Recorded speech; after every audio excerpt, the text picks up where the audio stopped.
What is going on, guys? JD from New York here, and this is WWE Off The Script, episode number 57, part number 2 for your Saturday morning, week ending March 22nd, 2015. Thank you so much for joining me and spending your Saturday mornings with me, man. This is the number one fucking source for WWE news and rumors and 2K15 content right here on YouTube.com, man. There is no one that does it better when it comes to WWE on YouTube than JD, man. Tell your friends, tell your fucking mother, tell your sister, tell your father. This is the number one place, man, for your WWE needs, all right? Now, if you guys missed Off The Script yesterday, in a big story that was leaked on Reddit, man, Mets fan forever, a verified former WWE insider who's giving you the news and rumors when it comes to WWE, man, and giving you his knowledge of the current product. He was on Reddit yesterday. He was on the forums. And it was leaked that there may be possible major changes to WrestleMania 31 when it comes to Brock Lesnar, Roman Reigns, Seth Rollins, John Cena, and Daniel Bryan. Go and check that out if you missed yesterday's video, man. Link is down below, okay? Now, as far as part 2 goes, I got news on Roman Reigns. Roman Reigns, man, seems to be a very hot topic. It also seems to be a very sensitive subject when it comes to a few people in the wrestling industry. But if you guys watch Monday Night Raw, you've seen possible teases of Roman Reigns finally turning heel. And I mean finally because he's not getting the reaction the WWE wants. It's mostly boos. It's mostly women and children just cheering him, man. It goes to show you what kind of demographic Roman Reigns is appealing to. But if you watched his fucking promo, and all he said was, I can and I will, and I'm tired of fucking people telling me I can't do it. Okay. I explained to you why you can't do it. I explained to you why you shouldn't do it and why you won't do it, man. But if you watch Monday Night Raw and his interaction with Paul Heyman, okay, news on this on Saturday, man, right now, giving it to you hot off the presses. If you watch Monday Night Raw, then you may have noticed how Paul Heyman was very complimentary towards Roman Reigns. Reigns did not have anything bad to say about Paul Heyman either. In fact, he said that he didn't have a problem with Heyman, and the only person he's got a problem with is Brock Lesnar. Some fans have speculated that this could be, perhaps, WWE's way of turning Roman Reigns heel. Brian Alvarez talked about this very topic on today's Wrestling Observer Live paid subscription. Alvarez said that he's been told that the company already knows what they will do for the finish of Reigns versus Lesnar at WrestleMania. However, it is not out of the question that WWE can renegotiate with Brock to get an extra match from him. He also said that he was told that it is not out of the question that they could have Roman Reigns side with Paul Heyman after WrestleMania 31. They could either do that at WrestleMania or they can wait, since there's a good chance that Brock will be cheered in that match at WrestleMania 31. In that case, then they could have Brock win at WrestleMania. That could be Brock's babyface turn if they choose, and then drop the title to Roman the next night on Raw and have Heyman turn on Brock. Either way you look at it, it's going to be a very interesting situation when it comes to the WWE Championship at WrestleMania, and especially the next night on Monday Night Raw. Alvarez noticed the interaction between Reigns and Heyman as well. Perhaps this is just something that they're doing to keep the possibility open in case they want to turn Roman heel. This is all speculation at this point, but none of this is out of the question. So I want you guys to keep this fresh in your mind when you come to watch WrestleMania, all right? Also, if you read the interview he did with Rolling Stone, it would certainly seem like Reigns is teasing a heel turn. A heel turn might be the best thing they could do for Reigns because it doesn't look like he's going to get the full support from fans right now, and they could always go back and turn him face at a later date. There you got it. Roman Reigns, heel. Is it finally being teased? Are they going to go full steam ahead with Roman Reigns and Paul Heyman? It's been discussed. It's been rumored. It's been talked about for months now. But right now, Brian Alvarez of the Wrestling Observer newsletter is pinpointing certain situation that happened on Monday Night Raw, and especially in the Rolling Stone magazine, all right, and the interview that they did with Roman Reigns. I don't know what's going to go on, man, but I mentioned all this, and I talked about this on part 1. I talked about it on my Monday Night Raw review. I gave you guys my opinion on this. There's a lot of moving pieces right now in the world title situation when it comes to Brock Lesnar and his contract negotiations. Seth Rollins has been teasing a cash-in, and WWE has made that very well known. Roman Reigns and his crowd interaction and the way he's been receiving the fans and the way the fans have been gravitating towards him, pretty much being non-existent. This is all out in the open, man. If you guys don't see it, you got to start opening your eyes and start opening your ears. Roman Reigns is not getting over. WWE really needs to play this safe and do what is right for the company. I don't know what's going to go on, but all these moving pieces make for an interesting WrestleMania main event. It's probably not going to be the most memorable match, but I'll tell you this. What's going to happen afterwards is probably going to be the most memorable of everything, man. Nobody's going to remember Reigns versus Lesnar at WrestleMania. It's all going to happen after the fact. After that match is over, that's what people are going to remember. Whether it's a Roman Reigns heel turn, whether he turns on the fans completely and just goes full-fledged heel, whether Paul Heyman turns on Brock Lesnar, whether Seth Rollins cashes in his Money in the Bank and sends a lot of people home happy, man. We don't know, but like I said, a lot of moving pieces certainly create a lot of intrigue and interest at WrestleMania 31, all right? So that is that story. Let me know what you guys think about that down below. News on another former WWE champion and a Paul Heyman guy himself, CM Punk. At the end of 2014, former WWE and World Heavyweight Champion CM Punk shocked the wrestling world and MMA when he announced that he would be signing a multi-fight deal with Ultimate Fighting Championship, hoping to debut sometime in 2015. Since the announcement, Punk has been training rigorously, including a live scrimmage that took place earlier this month. He has been working alongside other UFC fighters in an attempt to get himself ready for the big stage. The Sporting News recently spoke with now former UFC light heavyweight champion Anthony Pettis, who has been working with Punk about former superstar's attitude and training. Pettis noted that Punk is earning the respect of other UFC fighters with his attitude. Yes, for sure, he says. Excuse me. I just don't know what to expect with Punk. You see him on TV. I've met him a couple of times. You really don't know what to expect from anybody. He came into the gym. You come into the practice room, and you have two world champions on the floor. You have CM Punk, and you have one of the most respected Olympic-level wrestlers, and everybody is just training all together. Everybody blends in, and there's no superstar alone. We're all working together. There's not one person who gets more attention. We're all working together. It's just a team of full guys that they all want to get better. Punk recently noted if UFC brought in Brock Lesnar, the company should put the two of them on the same bill, as the pay-per-view would likely break records across the board. He is still expected to debut sometime later this year for UFC for his first fight on pay-per-view, man. It's good to see CM Punk being well received and respected. And like I said, I do believe Punk is going to do very, very well in the UFC. That first match with Punk on the pay-per-view, man, should break records in its own right, man. It's going to be very interesting to see. And if you're a fan of CM Punk, you definitely are going to be tuning into that. But I just want to keep you guys updated on what's going on with Mr. Phil Brooks, a.k.a. CM Punk. So that is what's going on. He's being respected. His attitude is great. He's doing well. And we should see him in the Octagon very, very soon, hopefully this year, come the fall of 2015. Moving on, back into the WWE. WWE reportedly knew that Daniel Bryan would be in the Intercontinental title ladder match at WrestleMania 31 for a few weeks now, possibly before the hype for a potential match against Dolph Ziggler, according to one source.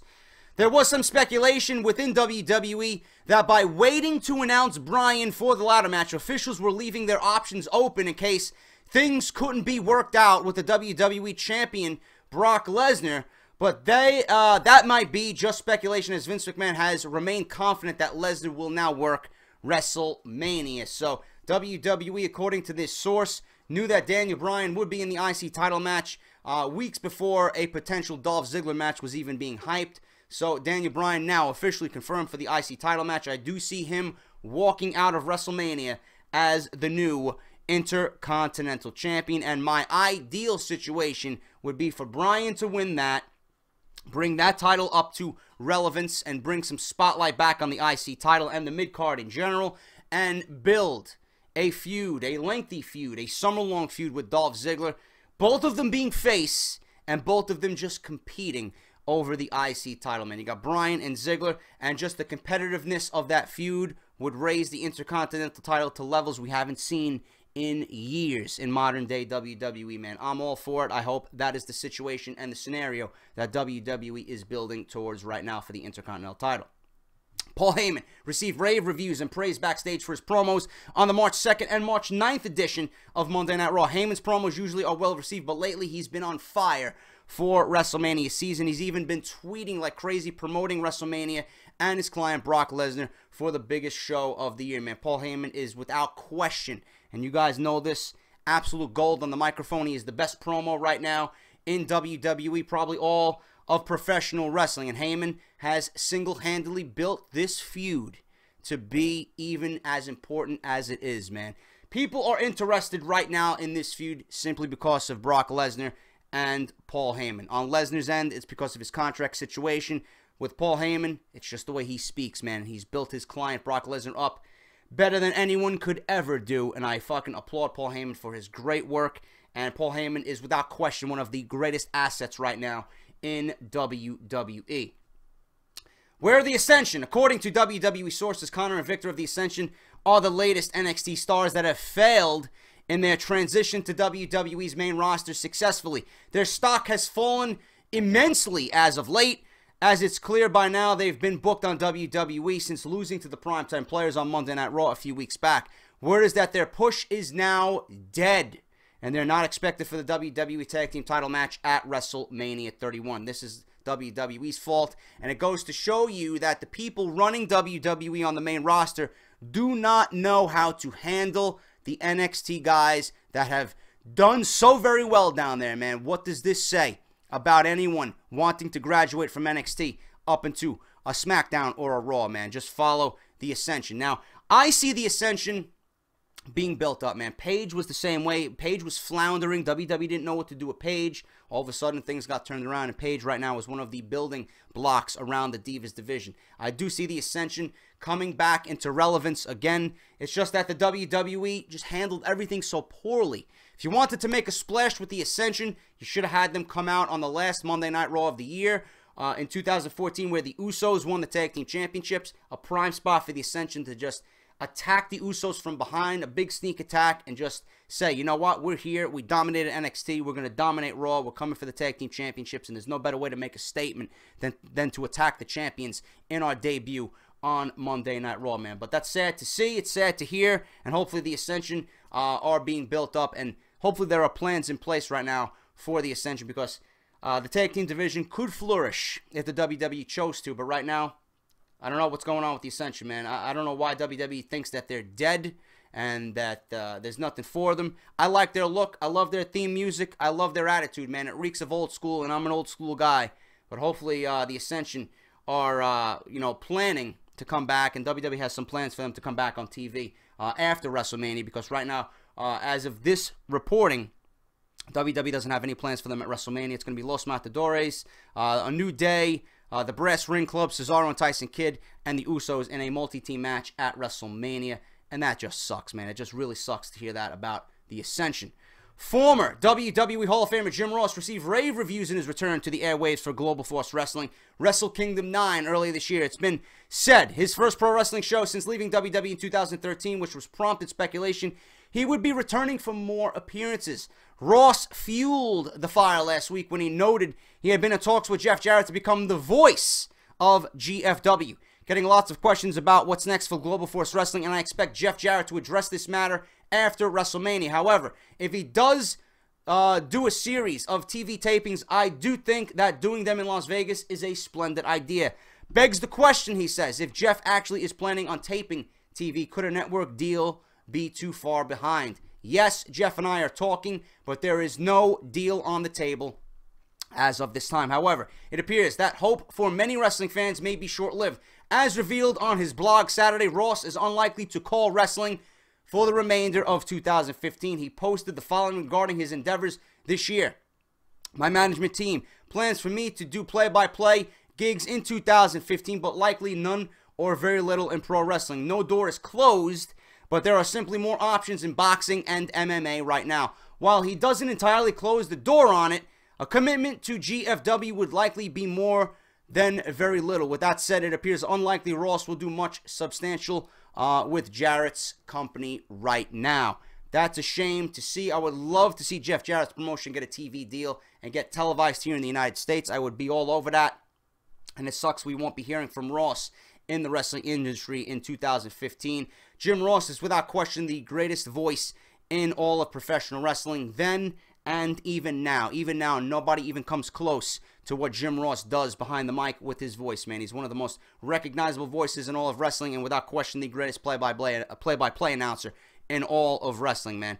No one does it better than Jim Ross. Even though my favorite team in WWF was Monsoon and Bobby the Brain, Jim Ross is without question the greatest play-by-play announcer in all of pro wrestling, man. So hopefully something gets done and he will be able to commentate on pro wrestling again in 2015.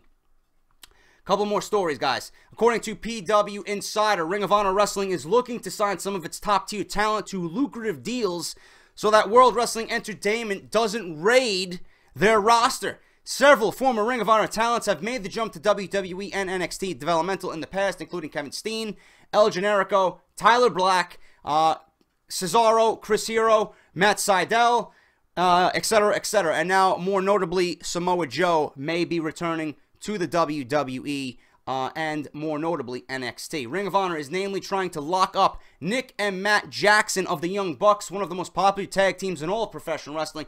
The company wants to sign the Young Bucks to a deal that would offer them a salary, although they would have to go through Ring of Honor if they wanted to work any other indie dates.